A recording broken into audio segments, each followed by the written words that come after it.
मित्रांनो, आजच्या व्हिडिओमध्ये आज आपण बघणार आहोत विराम. आता विराम म्हणजे काय? तर कुठलंही लूप ज्या वेळेस रन होतो ना, त्यावेळेस ते पूर्णपणे रन होतो. परंतु त्या लूपला जर आपल्याला मध्येच थांबवायचं असेल तर आपण कशाचा वापर करतो? विराम.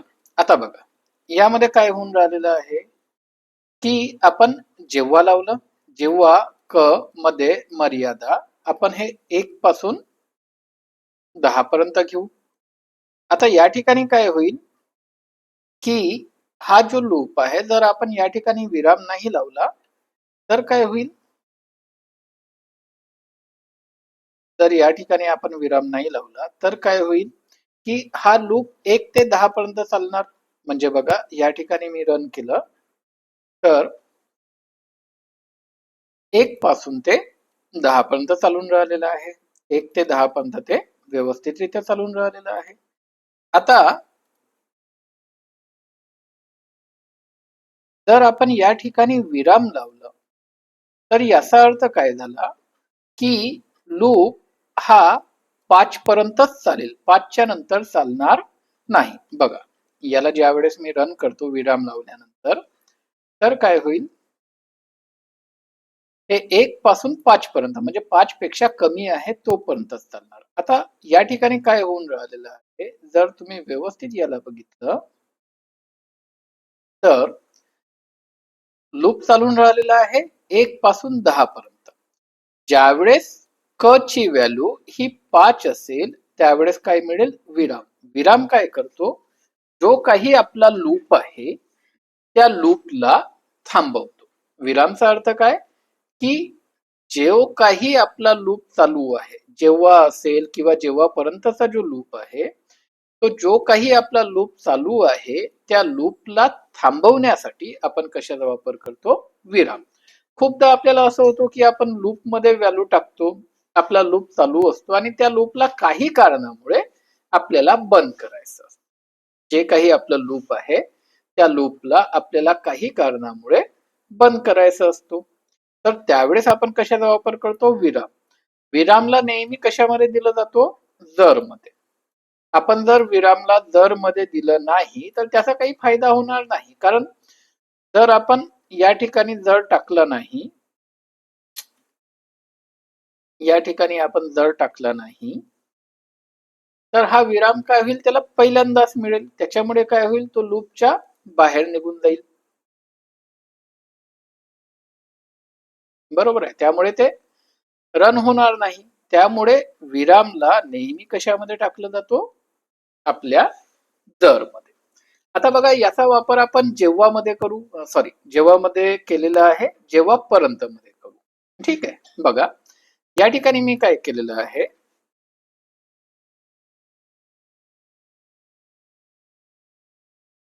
जेव्हापर्यंत वापरलेलं आहे आणि या जेव्हापर्यंत मध्ये काय घेतलेलं आहे, मी येतं घेतलेलं आहे 1 किंवा 1 वापरू शकता किंवा बरोबर, दोघांचाही अर्थ सारखाच होतो. आता बरोबर वापरा किंवा 1 वापरा, हा जो लूप आहे हा लूप आपला बनेल इन्फिनिट लूप. आता बघा, या लूप मध्ये मी काय लिहिलेलं आहे? एक स्टार प्रिंट केलेला आहे. तर हा जो लूप आहे जेव्हापर्यंत बरोबर, तर हे नेहमी बरोबरच राहणार. त्यामुळे हा लूप अनंतापर्यंत चालेल, इन्फिनिट चालेल, हा कधीही थांबणार नाही. बघा, आता या ठिकाणी काय झालं की हा लूप आपला कंटिन्युअसली चालत आहे, ते प्रिंट करतच राहील. तुम्ही वर जा, काहीही करा, ते कंटिन्युअसली प्रिंट करत राहील, ते सोडणार नाही. म्हणजे हा लूप थांबणार नाही, हा लूप कधीच थांबणार नाही. आता या ठिकाणी मला काय करायचं आहे, आपण एक प्रोग्राम करू. ठीक आहे. एक छोटासा प्रोग्राम करू, जो प्रोग्राम आपण याच्या आधी केलेला आहे. आपण एक अंक घेऊ आणि त्या अंकाचे आपल्याला काय करायचे आहेत? फाळे काढायचे. तर मी या ठिकाणी काय करतो, इथं घेतलं अंक, याला अपूर्ण घेतलं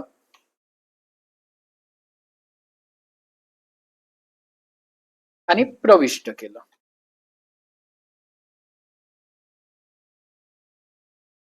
या ठिकाणी त्याला म्हटलो अंक टाका.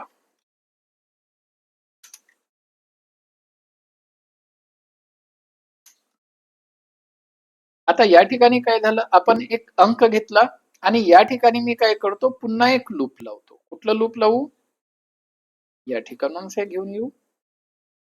तर या ठिकाणी आपण पुन्हा एक लूप लावू, फक्त त्या लूपला सुरुवात करू आपण 1 पासून. आता हे कितीपर्यंत चालणार, 1 ते 10 पर्यंत. आणि या लूप मध्ये काय करतो मी, अंक गुणिला जे काही आपलं क आहे ते टाकून देऊ. म्हणजे काय होईल, आपले फाळे प्रिंट होतील. आता या ठिकाणी बघा की आपले फाळे प्रिंट होऊन राहिलेले आहेत. एक अंक टाकला मी, 5 टाकलं तर 5चे फाळे टाकले जातील, 5चे फाळे येतील आणि त्यानंतर काय होईल, पुन्हा विचारेल एक अंक टाका. पुन्हा आपण या ठिकाणी एक अंक टाकला, पुन्हा फाळे प्रिंट होतील आणि पुन्हा तो विचारेल, पुन्हा टाकला, पुन्हा फाळे प्रिंट होतील, पुन्हा तो विचारेल. म्हणजे हे आता काय झालं, कंटिन्युअस लूप मध्ये चाललं, हे कधीही थांबणार नाही. हे अनंत काळापर्यंत तुमचे फाळे काढत राहील. तुम्हाला जे करायचं, जसं 56चा काढला, 56चा निघेल, ते बंद होणार नाही. मग या ठिकाणी आपण विरामचा वापर कसा करू, तर या ठिकाणी मी काय करतो बघा, मी या ठिकाणी असं वापरतो, त्याला असं सांगतो की अंक इनपुट केला, आपण अंकाला प्रविष्ट केलेलं आहे. जर अंक, जे काही आपलं अंक आहे ते लेस दॅन इक्वल टू 0 असेल, 0 किंवा 0 पेक्षा खाली असेल, जे काही अंक आहे ते अंक 0 किंवा 0 पेक्षा खाली असेल, तर तो काय करेल, विराम करेल. म्हणजे ही लाईन रन होणार नाही, आपल्या लूपच्या काय करेल, तो बाहेर निघेल. जो काही आपला आउटर लूप आहे त्या आउटर लूपच्या बाहेर निघेल. म्हणजे काय, आता अंक घेईल, अंक समजा 0 पेक्षा वर असेल तर तो काय करेल, हे करेल, फाळे काढेल. पण जर अंक 0 किंवा 0 पेक्षा खाली असेल तर विराम करेल आणि लूपच्या बाहेर निघेल. हे कोणत्या लूपच्या आतमध्ये आहे, जेव्हापर्यंत लूपच्या बाहेर आहे तर तो या लूपच्या काय करेल, बाहेर निघेल. आता बघा, या पद्धतीनं आपण जेव्हा या प्रोग्रामला रन करतो,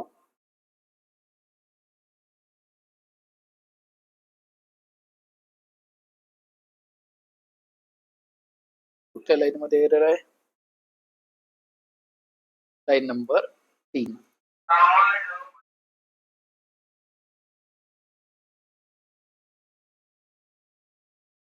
तर याला हे सामोर द्यायचं होतं, नेस्टिंग करायची होती, आपण नेस्टिंग केलेली नव्हती. आता रन केलं, काय झालं,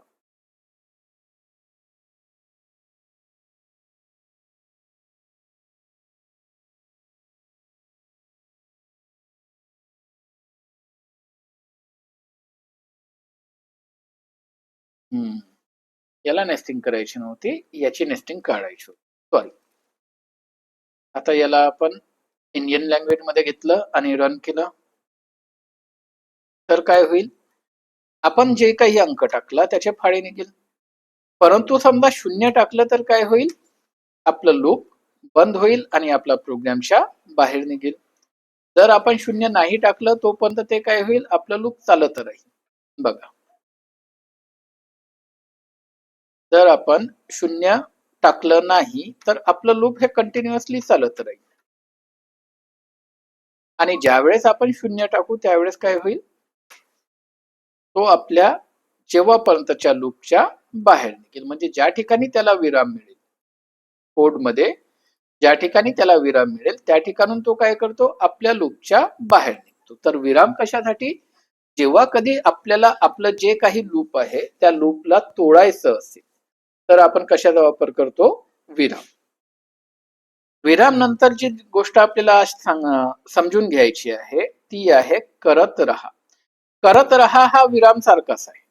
जसं करत रहा जे आहे हे विराम सारखंच आहे, फक्त दोघांमध्ये फरक काय आहे, करत रहा लूपला थांबवत नाही, फक्त तेवढ्या पुरतं काय करतो, त्या लूपच्या बाहेर निघतो. म्हणजे बघा, या ठिकाणी काय झालेलं आहे, मी हा कोड पेस्ट केला. आता पहा, क 1 पासून चालू होईल 5 पर्यंत चालेल. ठीक आहे. आता जर 2 असेल तर तो काय करेल, ही लाईन परफॉर्म करणार नाही, परंतु तो लूपला थांबवणार सुद्धा नाही, फक्त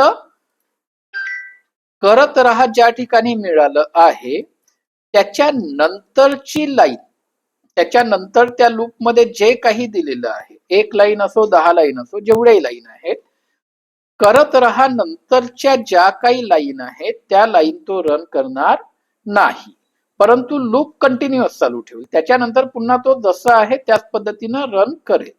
बघा आता या ठिकाणी काय झालं की आपलं 1 रन झालं, कारण क ची जे व्हॅल्यू आहे ती 1 आहे, ही कंडिशन त्याला मिळाली नाही, तर 1 रन झालं.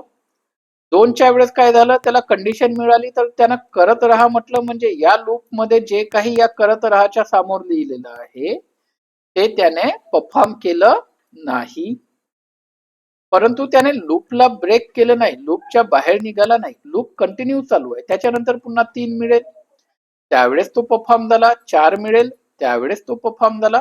फक्त 2च्या वेळेस तो परफॉर्म झालेला नाही, कारण काय, 2 मध्ये त्याला मिळालं करत राहा. करत राहाचा अर्थ काय, जे काही आहे ते याच्या नंतरच सोडून द्या, या व्हॅल्यू पुरतं, त्याच्यानंतर पुन्हा ते तसंच परफॉर्म करा. तर या पद्धतीनं असतो आपला करत राहा. त्यानंतर जे आपल्याला बघायचं आहे ते आहे सोडून द्या. आता सोडून द्याचा वापर ना आपण आत्ता खूप कमी करणार आहोत. सोडून द्याचा वापर समोर ज्यावेळेस आपण फंक्शन वगैरे बनवू, ठीक आहे, त्यावेळेस आपल्याला मोठ्या प्रमाणामध्ये सोडून द्याचा वापर करायचा असतो. आता सोडून द्या म्हणजे काय, बरं, हे करायच्या पहिले करत राहाचा एक प्रोग्राम बघू ज्यामध्ये आपण करत राहाचा वापर करू. याला कॉपी केलं, कंट्रोल झेड. आता आपला हा प्रोग्राम आहे ज्यामध्ये आपण काय केलेलं आहे, हे वापरलेलं आहे विराम. या विरामच्या जागी मी करत राहा वापरतो आणि इथं काय करतो, इक्वल टू 0 करतो. आता या प्रोग्रामचा अर्थ काय झाला बघा, जेव्हापर्यंत बरोबर आहे म्हणजे हे अनंत काळापर्यंत चालेल, तो एक अंक काय करेल, प्रविष्ट करेल, जे काही अंक आपण टाकलेला असेल. जर तो अंक 0 असेल तर फाडे काढणार नाही, करत राहा म्हणेल, म्हणजे या करत राहाच्या नंतर जे काही दिलेलं आहे ते परफॉर्म होणार नाही, परंतु हा लूप सुद्धा संपणार नाही, लूप कंटिन्युअसली चालेल. फक्त ज्यावेळेस 0 असेल त्यावेळेस तो परफॉर्म करणार नाही. आता बघा याला जर आपण रन केलं तर 5 टाकलं, 1 टाकलं, 2 टाकलं, 3 टाकलं, 0 टाकलं तर फाडे प्रिंट होणार नाही. बघा 0 टाकलं तर फाडे प्रिंट होणार नाही, पण आपलं लूप सुद्धा खतम झालेलं नाही, लूप आपलं जसं आहे तसंच चालू आहे. जर 0 टाकलं तर फाडे प्रिंट होणार नाही, पण बाकीच्या संख्या टाकल्या तर ते होईल. आपलं लूप सुद्धा ब्रेक झालेलं नाही, ठीक आहे. तर या पद्धतीने आपलं काय होतं, करत राहा. करत राहा नंतर काय आहे, काय बघितलं होतं आपण, सोडून द्या. आता सोडून द्या कधी वापरला जातो, सोडून द्या वापरला जातो ज्यावेळेस आपल्याला एखादी ब्लॉक मध्ये काही लिहायचं नसेल, म्हणजे हे फक्त सोडून द्या जे आहे ते फक्त तुमचं लूप मध्येच नाही, तर आपलं जे कंडिशनल स्टेटमेंट आपण वापरतो जर वगैरे, त्यामध्ये सुद्धा काय होतो, कामी पडतो, त्यामध्ये सुद्धा हे आपण वापरू शकतो. ठीक आहे. तर सोडून द्यायचा अर्थ काय की ज्यावेळेस आपण प्रोग्रामिंग करतो आणि एखादा ब्लॉक आहे, त्या ब्लॉक मध्ये आपल्याला काहीच लिहायचं आहे, तर आपण फक्त रिकाम्या जागा सोडू शकत नाही, मग आपल्याला काय लिहावं लागतो, सोडून द्या. सोडून द्यायचा अर्थ काय की या ठिकाणी काहीही लिहायचं नाहीये, याला सोडून द्या. ठीक आहे.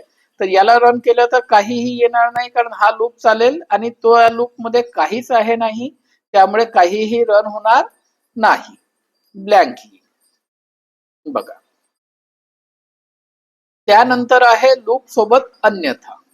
आता लूप सोबत अन्यथा हे वापरण्याची गरज राहत नाही, फक्त हे सेंटॅक्स मध्ये आहे त्यामुळे मी सांगून राहिलो, परंतु मी आजपर्यंत कधीही याचा वापर केलेला नाही. आता बघा काय होतो, लूप कंप्लीट झाल्यावर काय झालं पाहिजे ते आपण कशामध्ये टाकतो, अन्यथा मध्ये. म्हणजे ज्यावेळेस हा लूप कंप्लीट होईल, ज्यावेळेस हा लूप पूर्ण होईल, त्यावेळेस काय रन होईल, अन्यथा रन होईल. बघा आता हे करण्याची गरज नाही. तुम्ही अन्यथा न लिहिता याला समजा तुम्ही नॉर्मलही लिहिलं तरी ते लूप खतम झाल्यावर ते रन होणारच. लूप खतम झाल्यावर ते रन होणारच. त्यामुळे जनरली अन्यथाचा वापर आपण करत नाही. लूप मध्ये अन्यथाचा वापर करत नाही कारण ते जास्त होतो. म्हणजे कसं, जर तुम्ही अन्यथा वापरलं तर तुम्हाला नेस्टिंगही करावी लागेल. बरोबर आहे. त्यामुळे आपण याचा वापर करत नाही. त्यानंतरचा आपला टॉपिक आहे की आपलं जे काही लूप आहे ते लिस्ट, स्ट्रिंग आणि डिक्शनरी यामध्ये कसं चालवायचं. बघा आता हे जे आहे ना, हे खूप महत्वाचा टॉपिक आहे. परंतु आपण सध्या बघून राहिलो आहोत लूप. आतापर्यंत आपण सूची या विषयापर्यंत गेलेलो नाही. त्यामुळे हे सध्या आपल्याला पूर्णपणे बघायचं नाही. फक्त यांचा वापर लूप मध्ये कसा केला जातो किंवा सूचीमध्ये लूपचा वापर कसा केला जातो ते आपण बघणार आहोत. सूची हा एक मोठा आणि वेगळा टॉपिक आहे ज्याला आपण समोर घेणार आहोत. त्यावेळेस आपण याला व्यवस्थित आणि डिटेल मध्ये पाहू. ठीक आहे.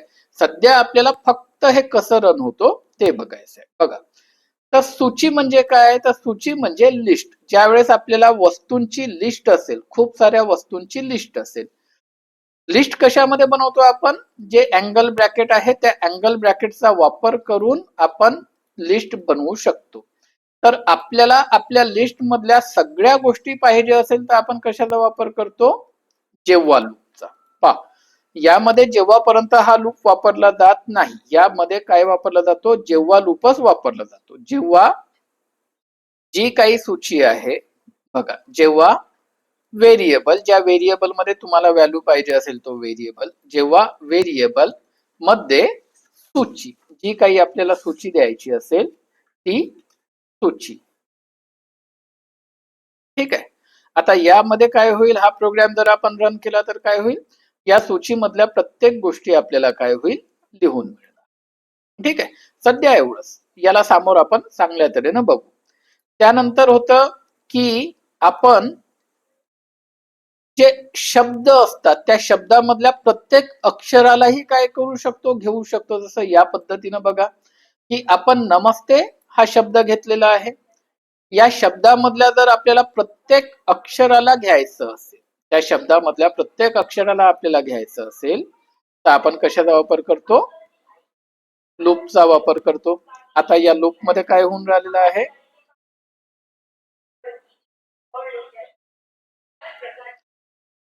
रन केलं तर काय होईल, आपलं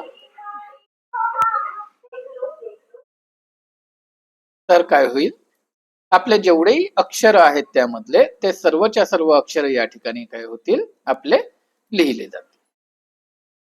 त्यानंतर आहे आपलं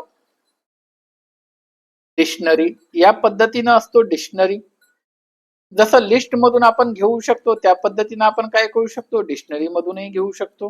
डिक्शनरी हा खूप मोठा टॉपिक आहे ज्याला आपण समोर बघणार आहोत. त्यामुळे आता फक्त आपण एवढं बघू की डिक्शनरी मधल्या व्हॅल्यूला आपण कशा पद्धतीनं घेतो. त्यानंतर सर्वात महत्वाचा टॉपिक आहे गणना करणे. आता गणना करणे कधी वापरला जातो, तर खूपदा ज्या वेळेस आपण लिस्टचा वापर करतो ना, त्यावेळेस आपल्याला लिस्ट मधल्या व्हॅल्यू मिळतात, त्यांचे इंडेक्स मिळत नाही. खूपदा ज्यावेळेस आपण लिस्ट वगैरेचा वापर करू, समोर आपण मोठे प्रोग्राम करू, त्यावेळेस आपल्याला खूपदा आपल्याला लिस्ट म्हणजे सूची जी आहे त्या सूचीचा वापर करावा लागेल. तर सूचीमधून ज्यावेळेस आपण वस्तू घेतो त्यावेळेस आपल्याला त्यांचा कधीही इंडेक्स मिळत नाही. मग ज्यावेळेस आपल्याला त्यांचा इंडेक्स पाहिजे असेल तर आपण कशाचा वापर करतो, गणना करणे याचा वापर करतो. गणना करण्यामध्ये काय करेल, तो आपल्याला अनुक्रमिका देईल आणि जे काही व्हेरिएबल आहे तो व्हेरिएबल देईल. तर या पद्धतीनं हे काय होतो, रन होतो. बघा,